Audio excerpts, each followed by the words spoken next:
Hola, buenos días. Aquí estamos de nuevo con Agustín García Calvo, hoy para hablar del tema de la frontera. Frontera en el sentido de limitación, establecimiento de unos límites, o sea, de definición, y que se refiere tanto a las de tipo político, que se suelen llamar geográficas, como a las que se vierten sobre los elementos que quedan encuadrados de esas otras fronteras. Elementos que al ser definidos lo son también bajo una definición política. Lo primero que se me ocurre sobre esto del establecimiento de fronteras es la pretensión que se les da de dotarlas de un carácter natural. O sea, como si el hecho de que Francia o España o yo mismo seamos como somos fuese algo natural. No sé si te parece bien, Agustín, empezar por Sí, aquí. desde luego es lo más evidente y palpable, salvo lo que nuestros oyentes añadan luego, pero reconsiderar cómo esta institución de las fronteras de pasar a los ojos de la gente como algo natural es lo primero.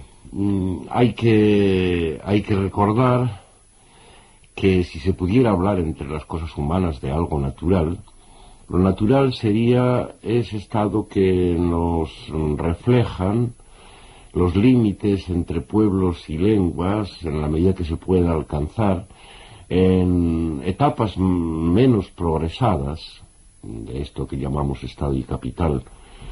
Allí, en verdad, motivo de definición de un pueblo, lo más podría ser su lengua, esa manera de diferenciación a la que estamos condenados desde la Torre de Babel en adelante.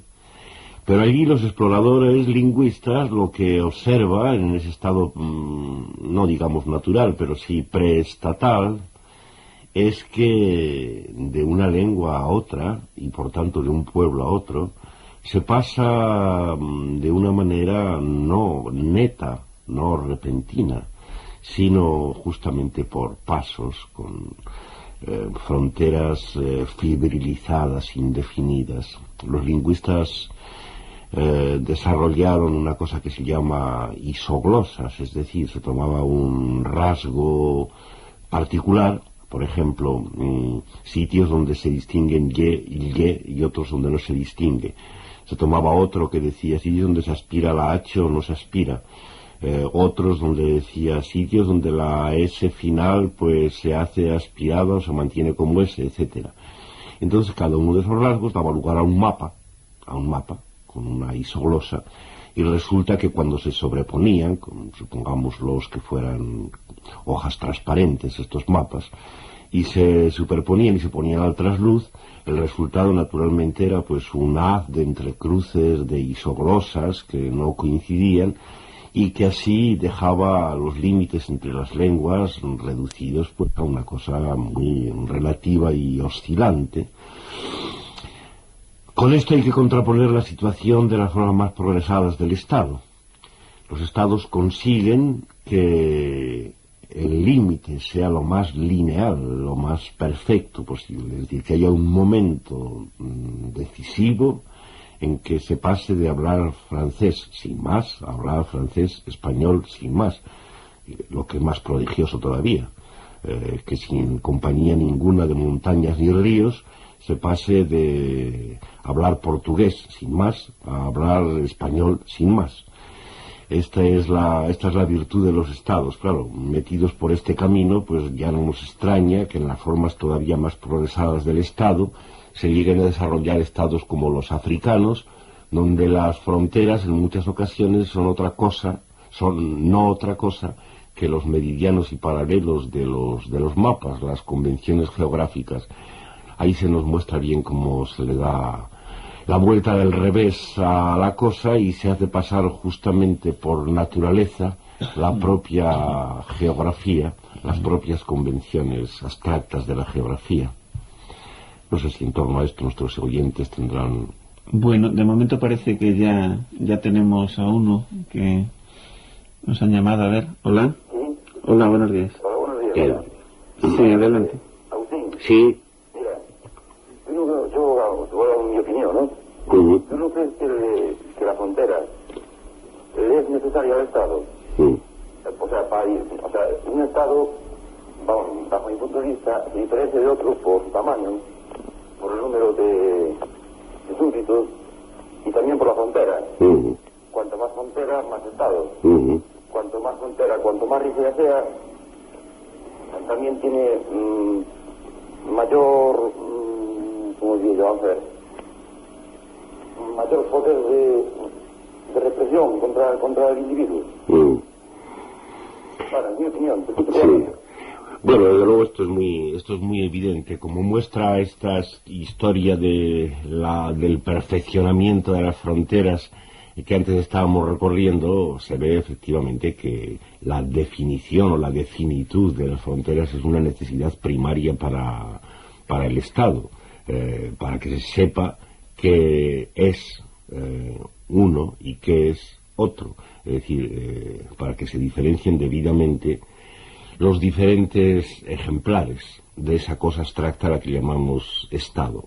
Ya se entiende bien que la frontera geográfica, reducida lo más posible a una línea perfecta, es la garantía de la propia definición. Es decir, si no se sabe bien dónde acaba Cataluña, si empezamos a plantearnos dudas respecto a sitios de cómo andará la cosa por la SEO de Urgel y por otras partes de la provincia de Lérida o por allá por Tortosa, etcétera, si empezamos con vacilaciones como estas, pues no hay Cataluña que valga. Cataluña se pierde como cosa definida y, por supuesto, como el instrumento de la muerte es la definición. Y el Estado está para administrar muerte, tiene que procurar que esa definición sea lo más perfecta posible, de manera que la frontera geográfica es la garantía de la propia definición semántica de lo que es cada uno de los estados.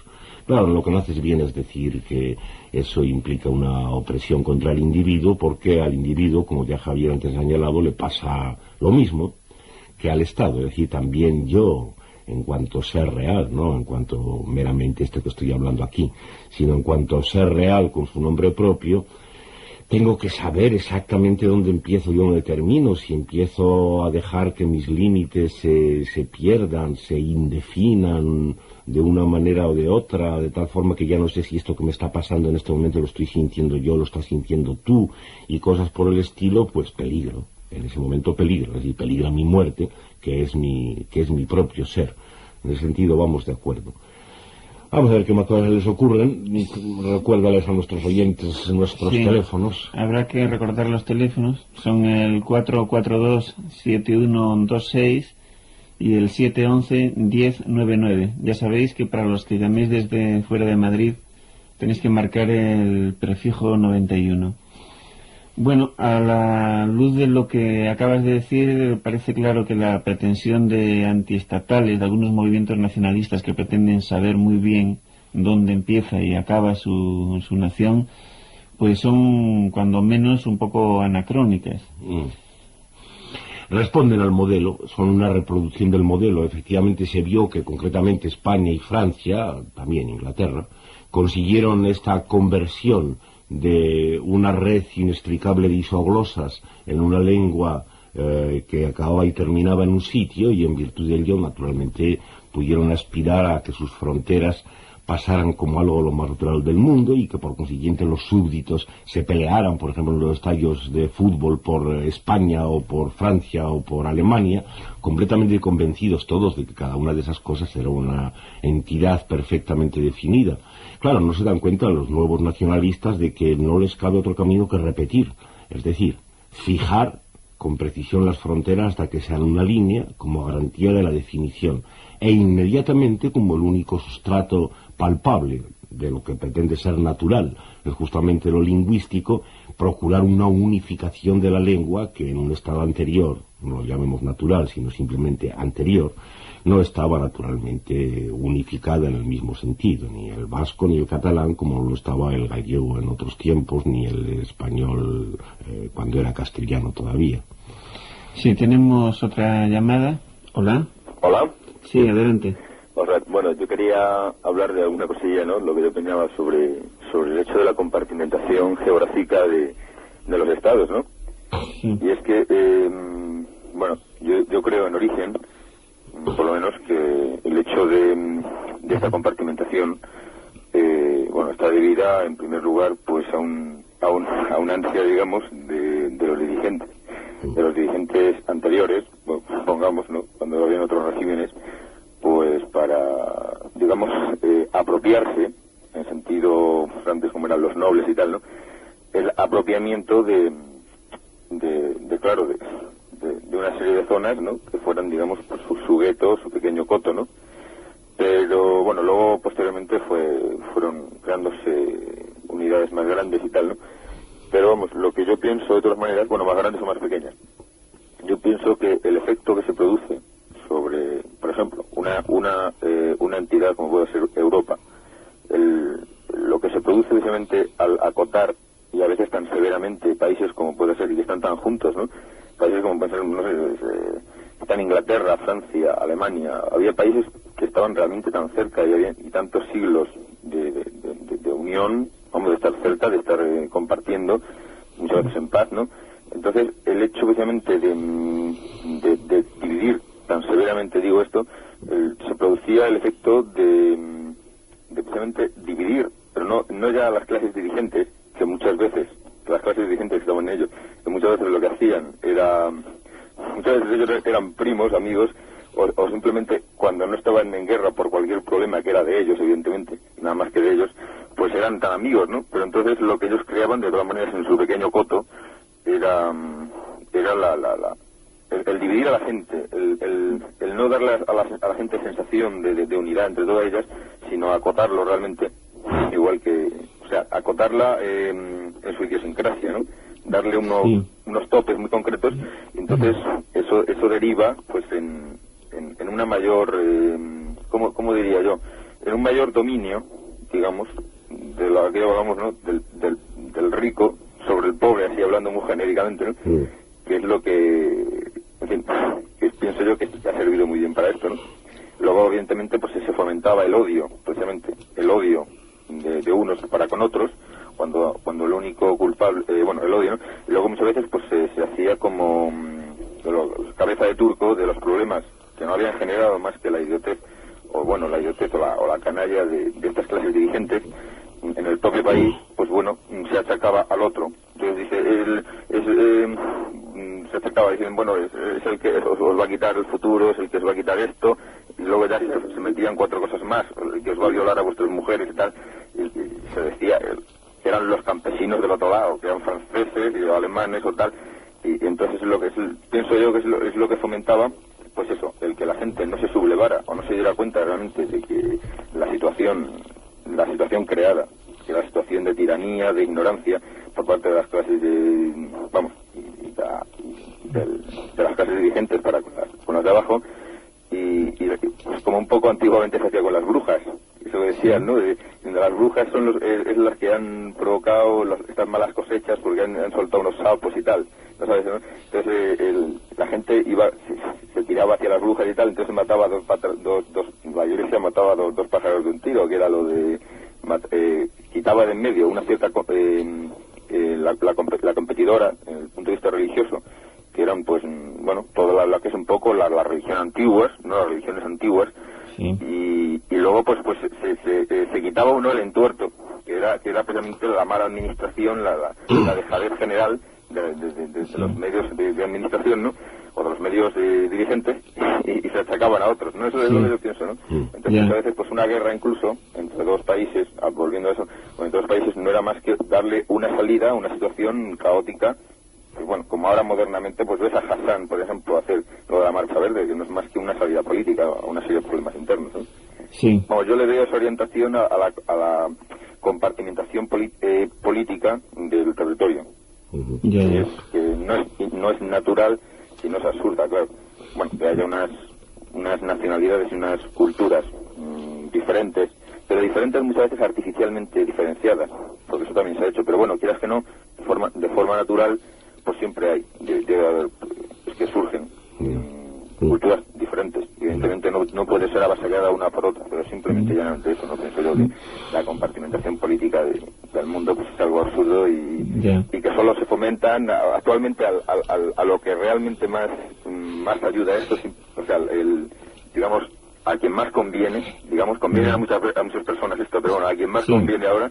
Como una maniobra de distracción, dices, ¿no? Sí, pero bueno, es ya curiosamente, ¿no? Bueno, conviene, digamos, a toda esta gente, digamos, de todos estos medios, ¿no? Pero quien exactamente más conviene es a la industria bélica. Ya. Curiosamente, quien más está a favor de bueno, eso, ¿no? sí, vamos, si te parece, más bien a que comente un poco las sugerencias que has dejado, Agustín, porque tenemos otras llamadas esperando y si no nos íbamos a distraer mucho, ¿eh? Vale, gracias, ¿eh? Nada. Sí, efectivamente hay unas cuantas sugerencias. Tal vez hace mal nuestro oyente al final en dar un poco de marcha atrás, reconociendo la naturalidad de las diferencias llamadas culturales y todo eso. Debería haberse tal vez mantenido más bien en la denuncia de la imposición artificial. De todas formas, hay que recordar que la pretensión de que hay una especie de fronteras o divisiones naturales está muy arraigada. Incluso los zoólogos nos ponen como ejemplo esos animales que marcan su circunscripción. Es decir, es parte como si los límites que marca la piel de un animal, por ejemplo, pues no fueran el límite o el tipo de frontera ideal para determinar la entidad de ese animal. Entonces se nos dice que, por ejemplo, los perros, por medio de mear de determinadas maneras, marcan una circunscripción que constituye su propia frontera. Entonces, la situación en estados menos progresados que el actual, a la que nuestro oyente hace referencia, parece presentarse como una especie de evolución de esto mismo. En efecto, parece que cuando el señor feudal gana campos y pone en un castillo o en otro su estandarte, está consiguiendo no solo ampliar, sino fijar de la manera más decidida esa especie de frontera ampliada de su propia personalidad, que implica su poder sobre las gentes y todo lo demás. Pero no hay que olvidar que después de los nobles, después de los feudales, vienen estas formas más progresadas del Estado, en que primero con el monarca, con la centralización del monarca, y después con otras formas más abstractas, se establecen las unidades verdaderamente tremendas, como son las de los estados modernos, España, Francia, Inglaterra, donde ya, desde luego, no se trata de riqueza, ni se trata de personas. En estas cosas nuestro oyente ha puesto una fe indebida, ¿no?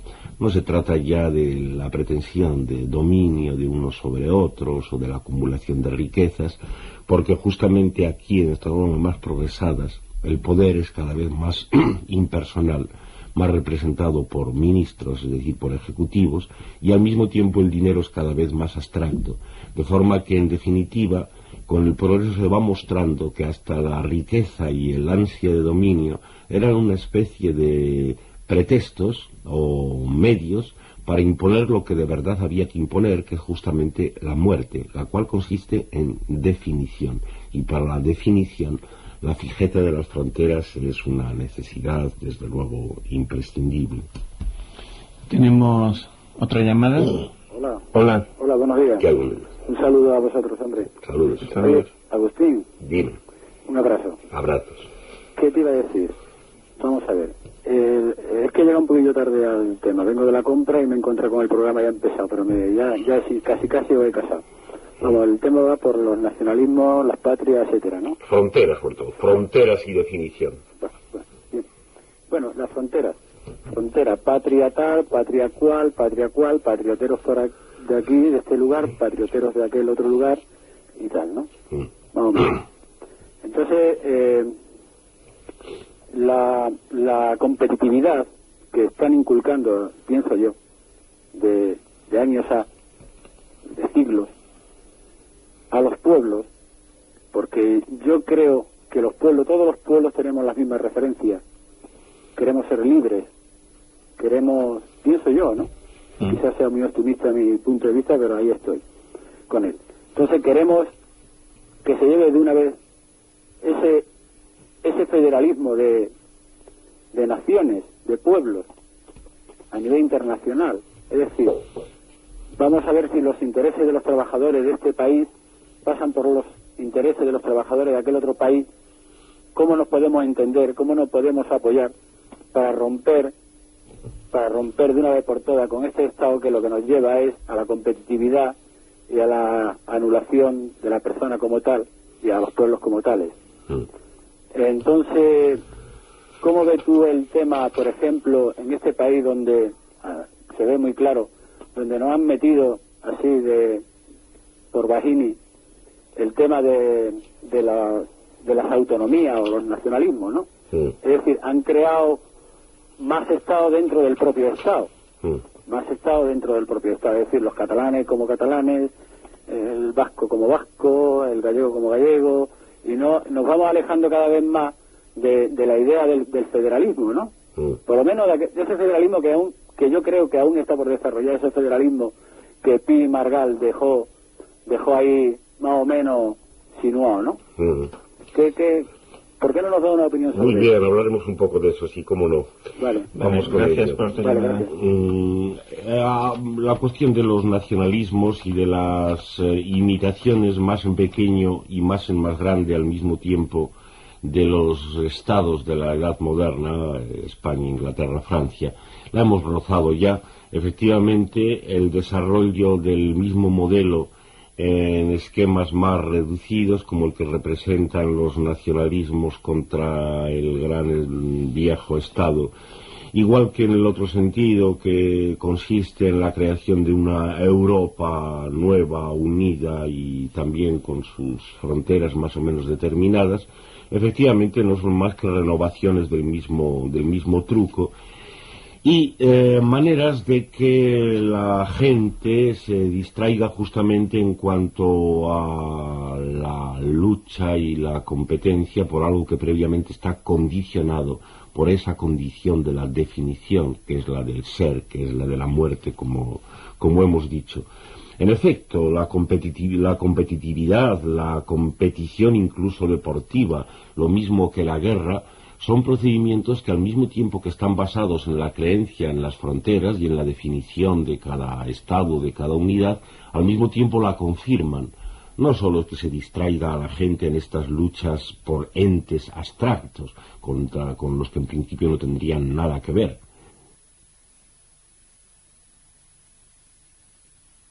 ¿Qué es lo que ha hecho que yo sea español? ¿Qué diablos quiere decir eso? ¿De dónde me viene eso? ¿Con qué se come? ¿Cómo se palpa semejante cosa? No solo es que se me distraiga, sino que además se me hace contribuir a la confirmación en la definición por medio de la guerra, por medio de la competición deportiva, por medio de cualquier otra tontería de esas. Todas esas formas son maneras de imponer la muerte. Los pueblos queremos ser libres, dice nuestro oyente, hay que tener cuidado porque muchas veces hay pueblos, quiere decir ya algo condicionado por las fronteras, es decir, pueblos quiere decir cosas como el pueblo español, que en realidad no es más que un nombre vergonzante que trata de ocultar la realidad de pueblo, sin ningún apellido, condicionado por la imposición de unas fronteras abstractas y de una definición abstracta. El pueblo querría ser libre, pero libre de todas las fronteras, tanto las de los viejos estados como las de cualesquiera otros sustitutos que los complementan y mejoran. Libre de todas ellas. Sí, es que tenemos otra llamada, parece que desde cabina. ¿Sí? ¿Sí? Hola, adelante. Mira, yo quería plantearle a Agustín, ¿no?, que a mí me carcó, y es tremendo eso, ¿no?, de esto de las fronteras, ¿no?, de lo que está él hablando. Y yo no sé, a mí me parece que es algo abstracto, ¿no? Algo que yo creo que la frontera solo existe en el subconsciente de los individuos, ¿no? Y solo quería que me despejara esa duda, ¿no? Que no sé, parece que es una cosa, una imposición, ¿no? Una cosa que limita al individuo, no sé. Me gustaría que me ampliase un poquito más ese aspecto. Pues vamos. De acuerdo. Vamos a ello, gracias. Es algo, por supuesto, abstracto y artificioso. Nuestro oyente dice que pertenece a lo subconsciente y puede llegar a pertenecer a lo subconsciente si por tal cosa entendemos ese sitio donde ha venido a recluirse para dar lugar a producciones automáticas y ya no pensadas, aquello que en un momento dado tuvo que imponerse desde fuera. Por supuesto, las fronteras se imponen desde fuera y concretamente desde arriba, como entes abstractos, y el ejemplo de los nuevos estados africanos marcados por meridianos y paralelos es tal vez un caso extremo, un poco estrepitoso, pero que revela la realidad eterna de esta imposición de las fronteras desde arriba, que pueden llegar efectivamente a calar tan hondo por medio de todo ese desarrollo de los sentimentalismos sustitutorios como patriotismos y demás, que parezcan dar lugar a actividades automáticas, a reacciones automáticas propiamente subconscientes. No van, por tanto, contra el individuo. Por desgracia, el individuo está del mismo lado. Yo, para ser quien soy, entre otras cosas, necesito, o me viene muy bien, ser español, por ejemplo, de forma que eso forme parte de mi documento nacional de identidad y de esa manera garantice también los límites, las fronteras de mi personalidad y por tanto mi propia definición. Es algo a lo que aludimos como pueblo y que no son precisamente individuos, aquello que podía ser vivo, lo que propiamente se encuentra aniquilado bajo la imposición de estos entes abstractos de las fronteras, de la definición y por tanto de la muerte. Sí, tenemos una llamada más.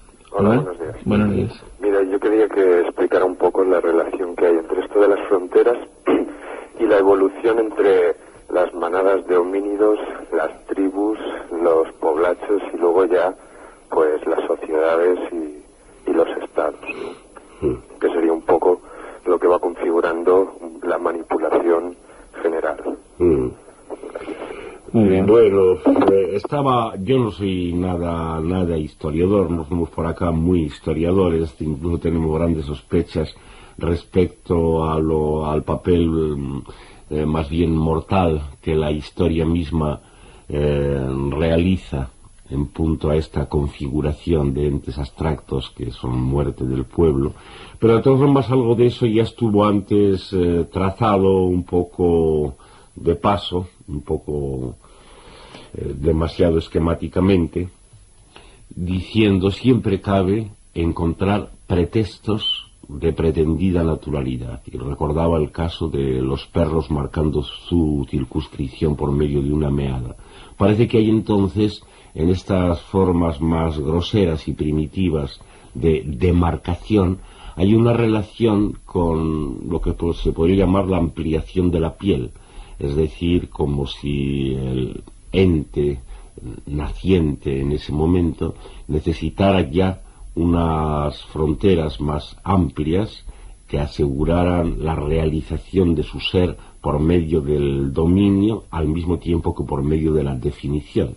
Pero esto no es más que el comienzo. Aludíamos después a formas relativamente primitivas o intermedias, como son las de las demarcaciones feudales, las que van a dar lugar a los condados y marquesados y demás, en que en efecto parece que todavía se puede concebir que la bandera y la frontera del noble, del feudal, es como una especie de ampliación de su persona.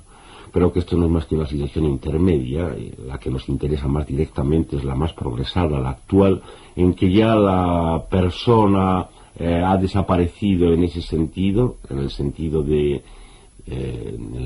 del Estado soy yo, para convertirse en esta otra forma más sutil y terrible, en que yo, es decir, individuo de la masa, uno cualquiera de los individuos de la masa, es Estado. Esta situación en que se ha llegado a hacer un automatismo de esa creencia en la frontera y en la definición de los viejos estados, que al mismo tiempo contribuye, y esta es la trampa infernal, a la propia definición de cada uno entre ser real, como ser real de cada uno de los súbditos o clientes del Estado y del capital. Sí, tenemos una llamada más. A ver, ¿hola? Hola. Sí, adelante. Oye, buenos días. Buenos días. Mira, yo estoy de acuerdo con lo que está diciendo García Calvo. Dice que la definición es la muerte, ¿no?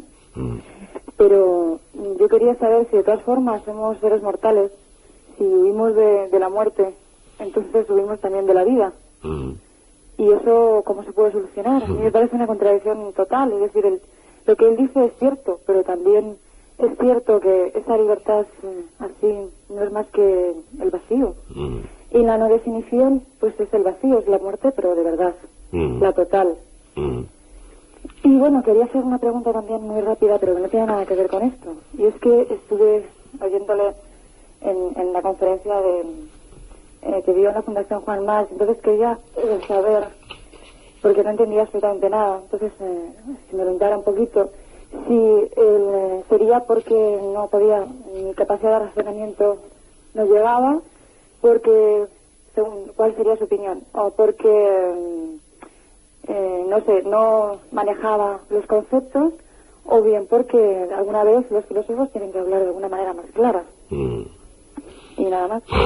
Vale, gracias. Bueno, esto último me duele como una herida profunda realmente, que me quedará sangrando durante mucho tiempo, porque la verdad es que mi pretensión, que no soy filósofo ni nada, sino en todo caso en esas ocasiones un poco gramático, era hablar con toda claridad.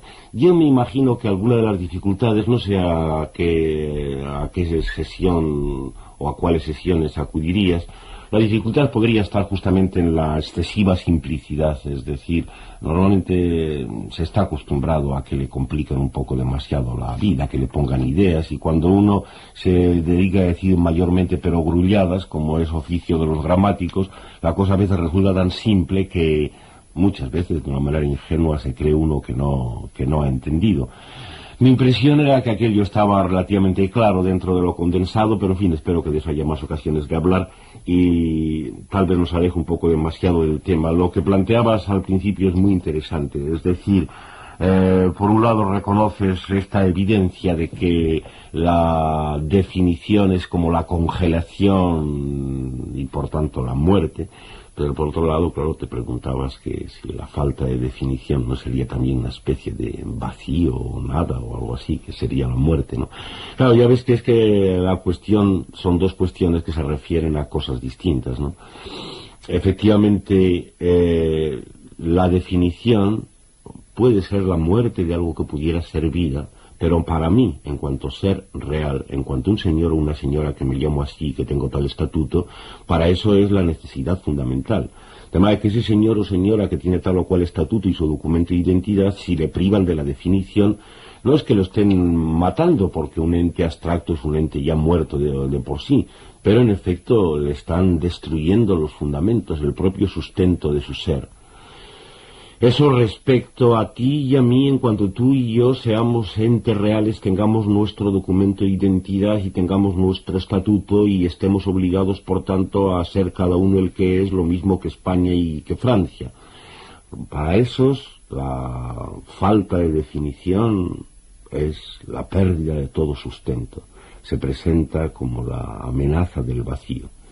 Porque se nos oculta que por debajo hay algo en nosotros, en ti y en mí, que no somos precisamente entes reales y abstractos, sino que podíamos estar vivos, ser unos animalillos relativamente vivos, y que para esos ha sido justamente la imposición del nombre, de la definición, de la frontera, lo que ha sido la imposición del vacío, de la conversión de la vida en tiempo vacío. Es decir, esa ha sido la imposición de la muerte. Y para esos que somos tú y yo, pero que no lo somos porque no sabemos quiénes somos ni tú ni yo, en esa situación, para esos al contrario, la rotura de las fronteras, lejos de ser ningún vacío, podría ser una amenaza de resurrección, una amenaza de vida. Y vamos a dar paso a la última llamada por hoy. Hola. Hola. ¿Qué? ¿Me oyes? Sí. Mira, es una desviación con respecto al tema de las fronteras. ¿Hasta dónde lo que se llama el capital multinacional o transnacional está? Sí. No, espera, se nos están cruzando las llamadas. Tú intenta hablar, a ver, sigue hablando, un poco. sigue hablando. ¿Sigo hablando? Sí. Bueno, mira, entonces, ¿hasta dónde el capital multinacional o las empresas multinacionales están fomentando, por ejemplo, la disolución de las fronteras al propiciar el libre traslado, por ejemplo, de los capitales o de la fuerza de trabajo o inclusive de los productos que ellos mismos generan, por ejemplo, los coches o bienes de consumo que se trasladan de un lugar a otro, ¿no? ¿Hasta dónde están desapareciendo por la misma intención o por el mismo interés del capital están desapareciendo el criterio antiguo de frontera y hasta dónde solamente es o sigue siendo meros símbolos, ¿no? Sí, más o menos es la... Estupendo. La cuestión además hacía mucha falta y por tanto es muy interesante que haya venido a presentarse, aunque sea a esta última hora. Habíamos aludido a ello cuando decíamos que el desarrollo de entidades de ámbito más vasto, igual que las de ámbito más pequeño, pero que reprodujeran el mismo modelo de los estados modernos tradicionales, pues lejos de curar esta especie de imposición de muerte que relacionamos con la frontera, no hacen más que confirmarla, pero en la cuestión que nuestro oyente plantea está muy implicada sobre todo la relación entre Estado y capital, en la que hemos recaído una y otra vez a lo largo de estas conversaciones, haciendo constar esta fórmula abstracta de que con el progreso progresado, una de las cosas que se tiene es la identidad entre Estado y capital. Evidentemente, por el momento, como todavía hay una gran división a la que, por ejemplo, podemos aludir con esos términos que todavía les gustan tanto a los de la prensa, eso de primer mundo, segundo mundo y tercer mundo, la presencia del tercer mundo, que es como la confirmación de que hay otros dos, pues podríamos decir que, naturalmente, eso significa el restablecimiento de fronteras en ámbitos más amplios que, desde luego, no eliminan las fronteras nacionales, sino que en cierto modo las confirman. Claro, podría pensarse que en la situación ideal a la que parece que las multinacionales y demás nos hacen tender, pues podría llegarse al globo, es decir, que identificados del todo capital y Estado, no hubiera más Estado que el capital, no hubiera más capital que el estatal, las dos cosas fueran la misma, y entonces resultaría que el ámbito de dominio sería el total, sería el globo, digamos, ¿no?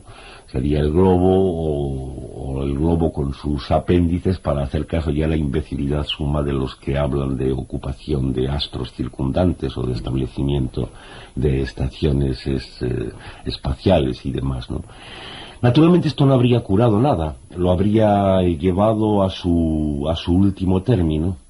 Esta idea, esta especie de imposición de la idea suma del futuro, habría querido decir que en ese momento el mundo ya era el hombre, y el hombre no era más que el hombre en abstracto, o sea, con mayúscula, tal como lo escriben en los libros, y eso no habría liberado para nada al pueblo indefinido y vivo, sino que al contrario, lo habría condenado a la última cárcel. Ahí no habríamos más que individuos, cada uno de los elementos del conjunto constituido por el globo, y el globo total perfectamente cerrado. De manera que esa sería la imaginería a la que nos llevarían las multinacionales y las demás muestras de convergencia entre Estado y capital, que a veces pueden presentarse, como nuestro oyente ha visto, como una especie de aparente contradicción del capital con el Estado. Claro, la única cosa que a la gente de acá abajo, a la gente del pueblo, nos queda es pensar que tampoco ese futuro es nada tan seguro como ellos pretenden, que simplemente la imaginería que necesitan para, de momento, mantener las formas actuales del capital y del Estado relativamente progresadas, y que de momento son las últimas, las cuales evidentemente se presentan siempre acompañadas de imaginaciones de futuros como ese al que me he referido. Bueno, no sé si tenía preparado una última pregunta de despedida, pero ya ha sido contestada un poco a lo largo de la charla, y era que si Francia o España o yo somos creados por la definición, evidentemente la definición no se hace contra esos entes que ella crea, sino contra qué. Y yo creo que ya ha quedado un poco sugerido, ¿no? Sí, porque se supone simplemente que por debajo de eso pues hay gente, hay pueblo que no son precisamente súbditos, no nacen. No es verdad que nazcan como súbditos de ningún señor, de ningún Estado y capital, y es contra esos, a costa de esos, como se hace, ¿no? En el himno de Madrid autónomo que hemos oído al empezar esto y que ahora volveremos a oír un poco, se dice muy bien en la segunda estrofa como es a costa de esto, es decir, a costa de tierras, ahí se mencionan ríos y montes, a costa de tierras como se establece el ente autónomo como un triángulo roto en el mapa, es decir, que se ve bien qué es lo que está en contra de qué. Las tierras quedan convertidas en cuadrículas de mapa y simultáneamente pues aquello que podían ser gentes o pueblo y tener alguna forma de vida quedan convertidos en entes abstractos que son números contables del capital y del Estado. Muy bien, pues con esto ya despedimos hasta el próximo viernes.